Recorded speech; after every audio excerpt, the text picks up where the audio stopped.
All right, peeps, deloading. What is it? When do we use it? How do we use it? Let's talk about this. At any point in time, I could shut this video off because it's a Sunday and my son might run through here with some rollerblades. So stay alert. All right, so deloading is exactly what it sounds like. It is lightening the load, taking it easy for about a week. A week is a typical deload. You can do it a variety of different ways, so we're going to talk about that, but first I want to talk about when do you use it? Well, the first thing that comes to mind when I think about deload is consistency. Have you been consistent?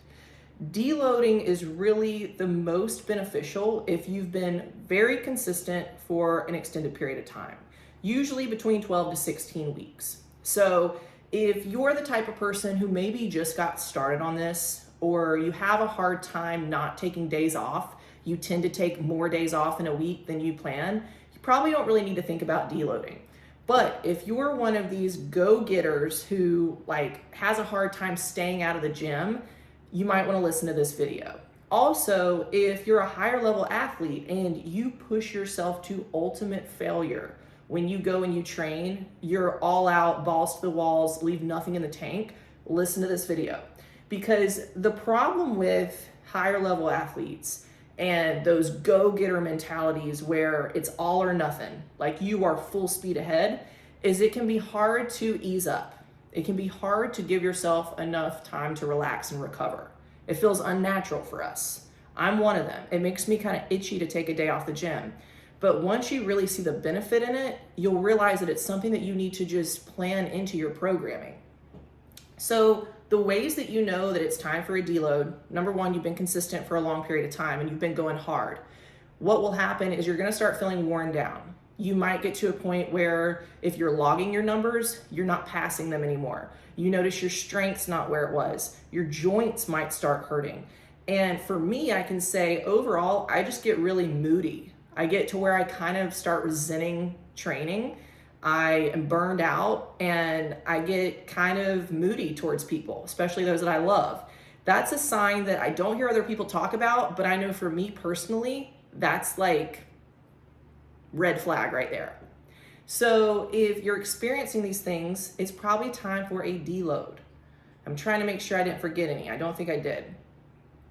The other thing, I'll mention this. You're also a lot more prone to injury. When you need a deload and you're pushing yourself, it's a lot easier to get injured. So that's another reason why don't overlook this and don't try to be powerful and push through it. It's cool to be tough. You should be tough, but it comes a time where you also need to be wise in your craft and realize that sometimes you've got to pause to keep going forward. And so the way you deload is you take about a week and you just ease up on the training. So there's a few ways you can do this. You could go maybe 40 to 60% in your numbers. So, let's just take a simple overhead shoulder press. Say you use 40s and you get 8 reps. You've been stuck there for a few weeks. Go ahead, use 25s and get 8 reps. That's one way of doing it. Or, maybe if you want to use 15s and get 25 reps. Just lighten the load a little bit. Go for more of those longer sets, just really pumping blood to the muscle, but not breaking tissue down. Because at the end of the day, that is our goal for a deload, is we want to stop breaking tissue down so much. The other way you can do it is take some days off. I'm actually in the middle of a deload right now. I'm halfway through the week. I haven't trained in half of a week. And I'll tell you from personal experience, I'm expanding. I can feel my lats coming through. I can feel my shoulders popping. My legs are growing. I can actually feel myself recovering. And you'll get to a point in this sport where when you get to learn your body and you can feel the different processes going on, you know it's happening. So it's so important. So just taking some time off can be another thing. What I will mention about this is you don't want to cut back on your nutrition. So some people, they get in their head about it and they're like, well, I'm not burning that many calories. I'm not using that much energy. I shouldn't be taking the energy in that I was, AKA food. But look at it this way. your body is using all of its resources to grow, to repair all that muscle tissue that you've been breaking down over time. So if you're taking the food out, it's having a hard time doing that. You're kind of staying in that deficit, in that breakdown process, and you're not helping your body recover. So I always recommend keep your food where it is. If you do like I do and you carb cycle, where you've got a lot of carbs in your workout days and then more fats and lower carbs in your rest days, I personally meet myself in the middle. So I will still have carbs every day, even though I'm not going into the gym and training. But I'll back up on those carbs just a little bit, not a lot, and I'll keep the fat high. Or you can just eat like you would on a training day. Spread those carbs out throughout your meals. Give yourself that extra energy to be able to recover. So like I said, there's so many ways of doing this. So I'm just trying to give you kind of a general guide of what to look out for. Also, really prioritize rest. If it's hard for you to sit still, find some sort of activity that's going to keep you still. Might be watching a game. It might be watching your favorite show. It could just be listening to a podcast that's interesting for you. Something like that to just really activate your parasympathetic nervous system. So I'm going to briefly touch on this. When you think about your nervous system, you've got to master the ability to come in and out of these different states if you're going to really progress in bodybuilding. So sympathetic nervous system is activated when we're alert, when we're like that fight or flight, adrenaline mode, which is what we're doing when we train, right? We're increasing our heart rate, we're intense, we're high alert. A lot of us use caffeine during that time. So the problem is if we stay in that state for a long period of time and we never activate our parasympathetic nervous system, AKA the chill mode, we are not optimizing recovery. Our bodies will stay in this alert mode. Our digestive enzymes won't be produced as much. Our heart rate's gonna stay up, and it kind of keeps your body in that fight or flight mode where you'll store more fat than you want, to be honest, and you're not going to recover. So you're not gonna build muscle as efficiently. So it's actually imperative that you take yourself through these rested states.